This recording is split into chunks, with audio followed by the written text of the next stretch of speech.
اللہ کا ایک بندہ تھا، وہ بازار سے گزر رہا تھا، بلکہ اس کی رحمتیں بہانے ڈھونڈتی ہیں۔ ذرا دیکھیے منظر۔ تو اس نے دیکھا ایک شرابی ہے، وہ گندی نالی پہ گرا ہوا ہے اور گندے پانی سے اس کا منہ گندا ہو رہا ہے۔ انسان کے احترام کے ناطے دل میں ترس جاگا اور اس کو وہاں گندی نالی سے اٹھایا اور اس کا منہ دھویا اور گھر کا رستہ دکھایا۔ خیر شام ہوئی، رات پڑی، جب پچھلا پہر ہوا تو وہ بزرگ جنہوں نے دن کو شرابی کا منہ دھویا تھا تو وہ مسجد میں تہجد پڑھنے کے لیے آئے تو کیا دیکھا کہ وہی شرابی جو دوپہر کو گندی نالی پہ دھت پڑا تھا آج اس بزرگ سے بھی پہلے مصلی پہ کھڑا ہو کے نماز پڑھ رہا ہے۔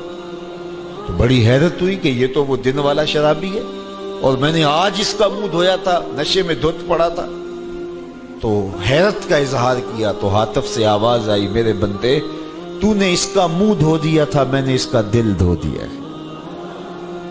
تو جب بندہ اللہ کے حضور توبہ کرتا ہے، اس کے حضور معافی مانگتا ہے تو پھر وہ کتنا عطا کرتا ہے، اور بندے کے گناہوں کو معاف ہی نہیں کرتا بلکہ اس کے گناہوں کو نیکیوں میں بدل کے رکھ دیتا ہے۔ یہ بندے پر اللہ کی کرم نوازیوں کے برستے رنگ ہیں۔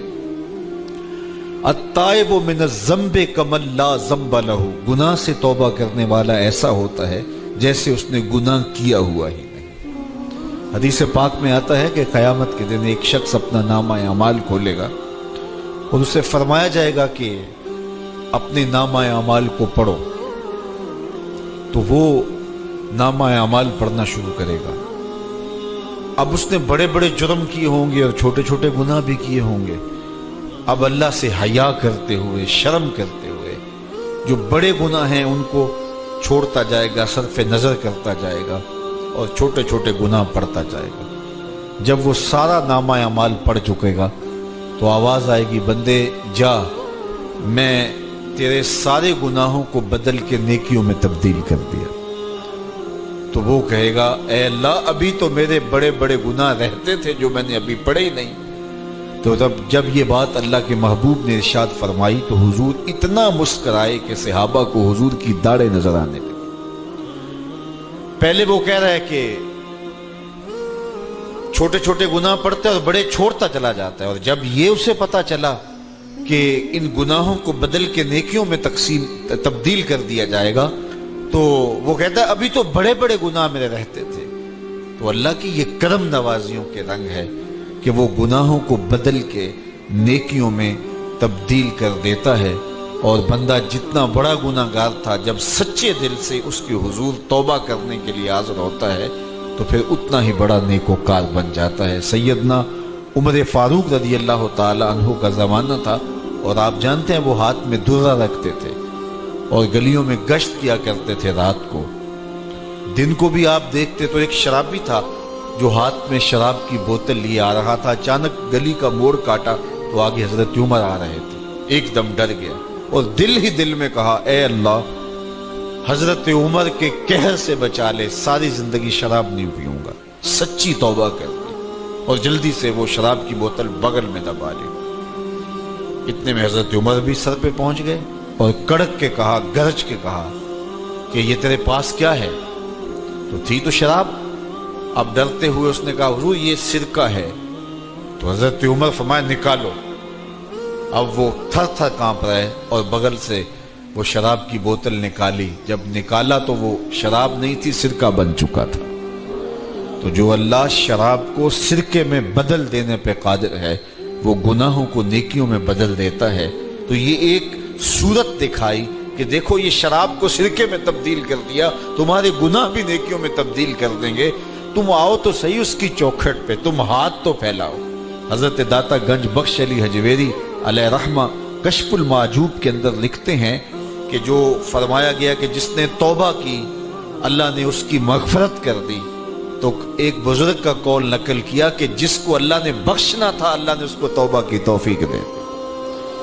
اس کو بلایا ہی اسے ہے جس نے مغفرت کرنی تھی۔ تو توبہ کی توفیق کا نصیب ہو جانا یہ اللہ کی خاص رحمتیں ہیں، اور توبہ کرنے والا اللہ کی خاص رحمتیں پاتا ہے۔ توبہ کرنے والا جب اس کے حضور حاضر ہوتا ہے تو اللہ تعالیٰ اس پہ بہت خوش ہوتا ہے۔ اللہ کے محبوب علیہ السلام نے باقاعدہ ایک مثال سے یہ حقیقت سمجھائی کہ توبہ کرنے والے کے لیے اللہ کی خوشی کا عالم کیا ہوتا ہے، اللہ کیسے خوش ہوتا ہے توبہ کرنے والے پر۔ تو حضور نے ارشاد فرمایا ایک بندہ لمبا سفر کر کے اور صحرا کے اندر ایک لمبے سفر پہ تھا، تو راستے کے اندر اس نے چند لمحوں کے لیے سستانے کے لیے، دوپہر کاٹنے کے لیے ایک درخت کے ساتھ اپنا جانور باندھا اور خود سو گیا۔ اس کا خیال تھا چند لمحوں کے لیے آنکھوں کی نیند نکالوں گا اور آگے بڑھ جاؤں گا، اس لیے اس نے سامان بھی سواری اونٹ کے اوپر جو لدا ہوا سامان تھا، اس میں کھانا تھا، پینا تھا، دیگر ضروریات کی چیزیں تھیں، تو وہ بھی نہیں اتارا، کجاوے پر ہی پڑا رہا کہ چند لمحوں کے لیے میں نے کمر سیدھی کرنی اور آگے چلے جانا ہے۔ تو تھوڑی دیر کے بعد اس کی آنکھ کھلی تو کیا دیکھتا ہے کہ اونٹ ماں ساز و سامان کے غائب ہے۔ تو صحرا میں اونٹ کا گم جانا زندگی گم جانے کے مترادف ہے۔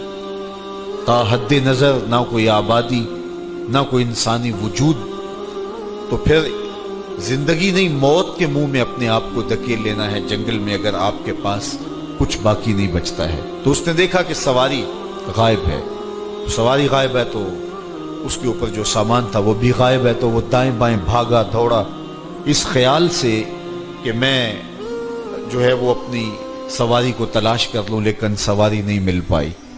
تو پھر وہ دوبارہ آیا اور اسی جگہ بیٹھ گیا، اب موت کا انتظار کرنے لگا۔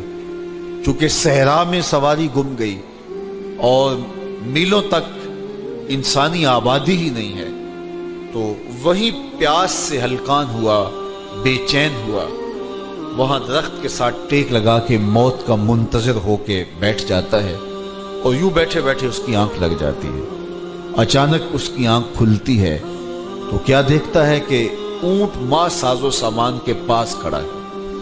تو اونٹ کا ملنا زندگی مل جانا تھا، تو وہ اتنا خوش ہوا کہ خوشی سے اس کی زبان بل کھا گئی۔ وہ کیا کسی نے کہا نا کہ جب بھی تیری قربت کے امکان نظر آئے ہم اتنے خوش ہوئے کہ پریشان نظر آئے۔ تو کہنا تو یہ تھا کہ اے اللہ تو میرا رب اور میں تیرا بندہ، لیکن وہ خوشیوں کے ہجوم میں درک گیا اور کیا کہتا ہے، اللہم انت عبدی وانا ربک، اے اللہ تو میرا رب، تو میرا بندہ اور میں تیرا رب۔